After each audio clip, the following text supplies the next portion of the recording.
The driver felt the wagon's tires rupture and decided to park the car with the hope of changing the tires. It was like a film. In a GC, motley crowd of armed men in military uniform came out of the bush. They fired at the boot of the car. Ahead of us, 5 of them came out of the bush. Another 2 came from the rear. My daughter screamed, "Mommy, Daddy, what's going on?"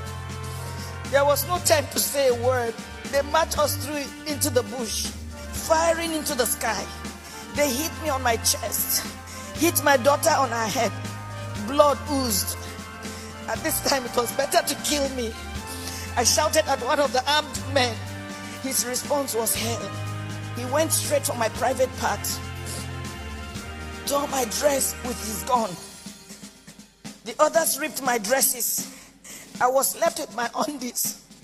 My husband and my daughter started crying. 2 of them dug their teeth into my breasts. While attending a secondary school in Adamawa, I had lived with some Fulani, so I understood a few Fulani words. I started pleading, at least for my daughter. To my shock, at gunpoint, they removed the dress of my little girl. One of them carried her on his head as a baby, as my baby struggled, shouting, "Daddy, Mommy, what's going on? Help me!" I could not help myself. We marched for 9 hours. I was half naked. My daughter was totally naked. Her tears was like a stream of blood on her cheeks.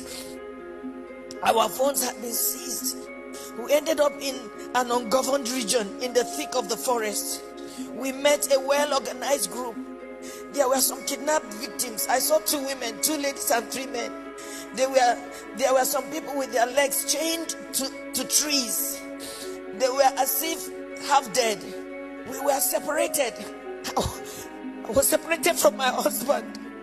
My daughter was taken away. I only heard her screaming intermittently. I did not know what they were doing to her. These men, now about 2 dozen, had a full kitchen. They had a huge camp and a traditional medical team. How can they say they don't know where these people are? How can they say that? But the camps appeared isolated from each other. We heard noises afar, indicating it might be nuclear settlements of camps.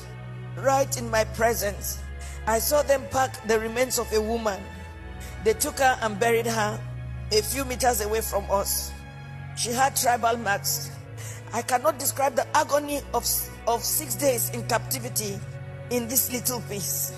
I cannot talk about how they asked my husband to choose between myself being raped or his daughter being raped. My husband broke down in uncontrollable tears.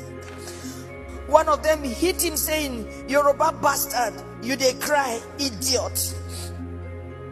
They now gave him an option that he should be raped by one homosexual among them. My husband, a devout Muslim. My husband is a devout Muslim. He told them that homosexual and rape of any kind was against Islam. They hit him with a butt of AK-47. What do you know about Islam? You can imagine, you are being asked to choose between being raped by a homosexual, your daughter just 9 years old, or your wife being raped. They gave the 4th option.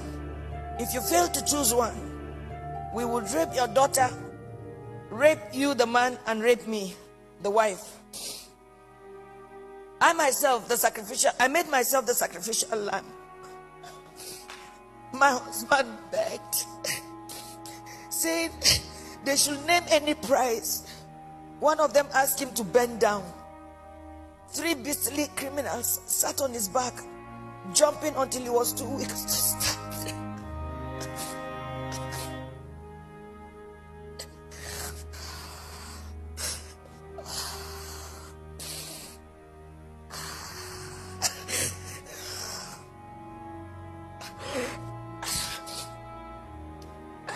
I was not allowed to put on any additional clothes. Imagine they rape you all night and they stop you from putting on any clothes for 24 hours. The rain fell once. I became a relic at a sexual museum for the armed men who in turn addressed me and asked questions about my financial standing. New Fulani men joined the camp. They organized military training for the new Fulani men that came, teaching them how to shoot and walk through circles of glowing fire. They were not released until after 6 days. We were not released until after 6 days. We had to walk the same zigzag journey back to the main road, our eyes blindfolded. During the negotiation to pay, they said the money was not for them alone, that they had to settle those who sent them. For me, I see a thriving organized crime supported by powerful political interests. Now, I do not think we were released to freedom after paying a whopping 8 million naira. I do not think we can ever be free.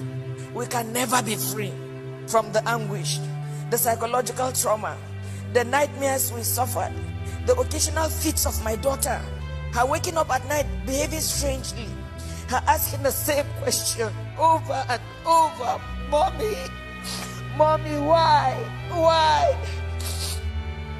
And I do not have an answer. In my life, I have never passed through a torture chamber like this. I do not think any society should let this happen. I do not know the fate of those we met and about 7 other people brought during the 6 days we were in captivity. What I saw was a nation that has collapsed, but pretends she lives. A people on life support. Crime is not restricted to Fulani people alone. We have Yoruba criminals, but I don't think Yoruba criminals are this beastly. These elements are savages. I can't imagine Yoruba thieves going to Sokoto or Maiduguri to kidnap Fulani people and keep them in their own bushes. It gives me mental torture that this is happening, and some people are even trying to justify or look for excuses. Well, as a devout Muslim,